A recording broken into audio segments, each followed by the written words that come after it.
here making my sourdough hamburger buns. They're really simple and easy. This recipe makes only 3 buns, so it's a small batch. You can double it as many times as you want. Let's go make it.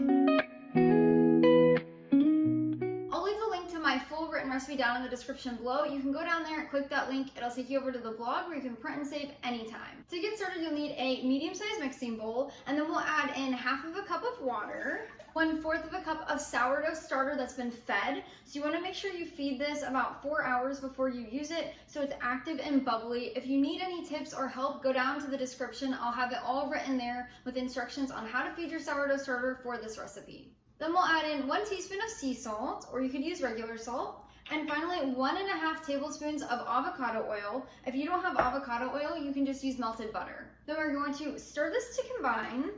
If you don't have a bread whisk like I have, you can just use a spoon. Once your wet ingredients are combined, you'll add in 1½ cups of all-purpose flour, and then you're just gonna mix that to combine.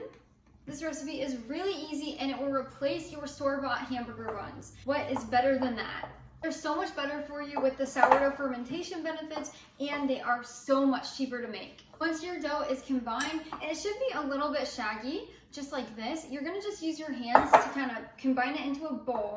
So just like that. Now, if your dough is a little more wet, it's probably because your sourdough starter is more hydrated, so it's a little bit runnier than mine. If that's the case, you can add a few extra tablespoons of flour to your dough. If your dough is really dry, that means your sourdough starter is less hydrated or thicker than mine. And if that is the case, then just add a couple tablespoons of extra water to this recipe. But now we are going to just knead this by hand for about 2 minutes. You can also place this in a mixing bowl and use an electric mixer with a kneading hook attached to it. But I'm just gonna do this by hand quick. To knead your dough, the best and easiest way is to just push, fold, push, fold. Once your dough is kneaded, you're going to place it back in your mixing bowl. A lot of people will tell you you have to clean your bowl. I never do it. And then you're gonna grab a lid, or you can do saran wrap. You could even do a damp kitchen towel. To do that, you're just gonna rinse it with water, wring it out so it's not dripping, and then you'll place it over your bowl. But I'm gonna use a lid. If you're using a lid, you wanna make sure it's loosely on here. Do not make it airtight. So what I like to do is I just like to clip both sides. So 2 sides are closed, 2 sides are open,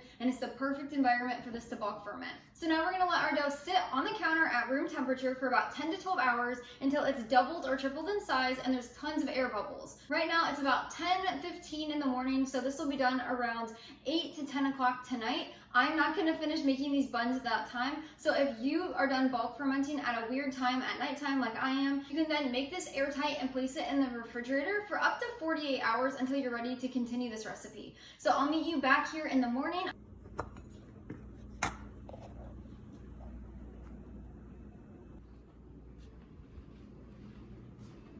Good morning. It's been about 24 hours since I left you, so I'll just do a quick recap of what happened to our dough. So yesterday when I left you, I let the dough bulk ferment on the counter for about 12 hours, and then around 10 o'clock last night, I put an airtight lid on this and popped it in the fridge until this morning, and now it's 10 o'clock in the morning and we're gonna continue this recipe. So to continue this recipe, you'll want to grab a baking sheet pan and line it with parchment paper, and then you're just gonna turn your dough out onto your countertop.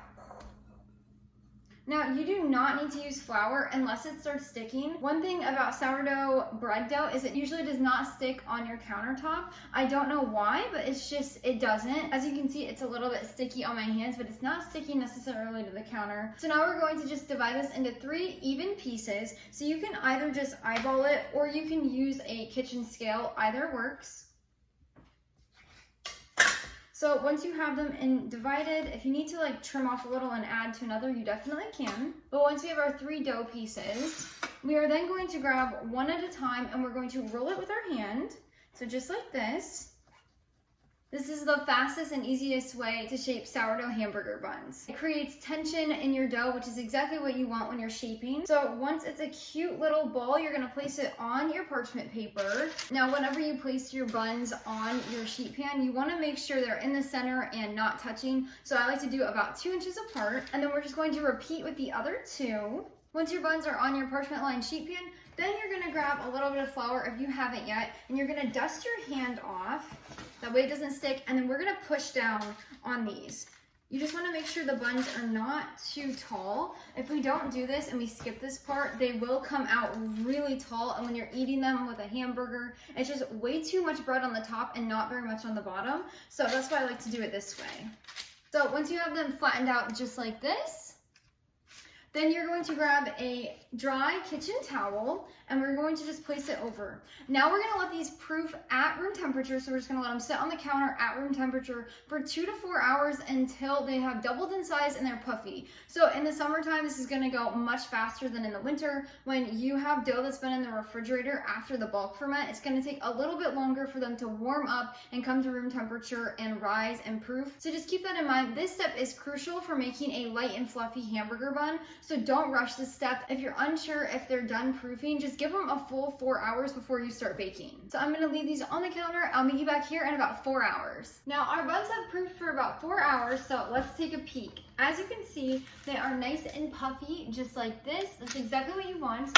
So now we are going to preheat the oven to 375 degrees Fahrenheit. I've already done that. Next, we are going to make a quick egg wash. So I have 1 egg in here, and then you're just going to add a little splash of water, about a tablespoon or so. And then you're going to grab a whisk, and we're going to whisk this around. Brushing your buns with an egg wash gives them a darker color when they're baking. It looks so good, and it looks just like they came out of a bakery. Once your egg wash is whisked together, we are then going to take out our whisk, and then you're going to grab a kitchen brush. I just have a silicone one, and we are going to brush the tops of our buns. So just like this. You want to make sure they're evenly coated. And then quickly before they dry, you're gonna add some sesame seeds. Now this is completely optional. If you can't have sesame seeds or you don't like sesame seeds, you don't have to do this, but I definitely do, and it gives it that iconic hamburger bun look like you would get at a restaurant or in the grocery store. So you're just gonna add those on, and this is what they're gonna look like. Now we're going to pop these in the oven and bake them for 20 to 25 minutes at 375 degrees until they are fully baked. And that is how you make my sourdough hamburger buns. Look how amazing they look. They are so simple to make. Now that they are baked, you're gonna wanna transfer them onto a cooling rack.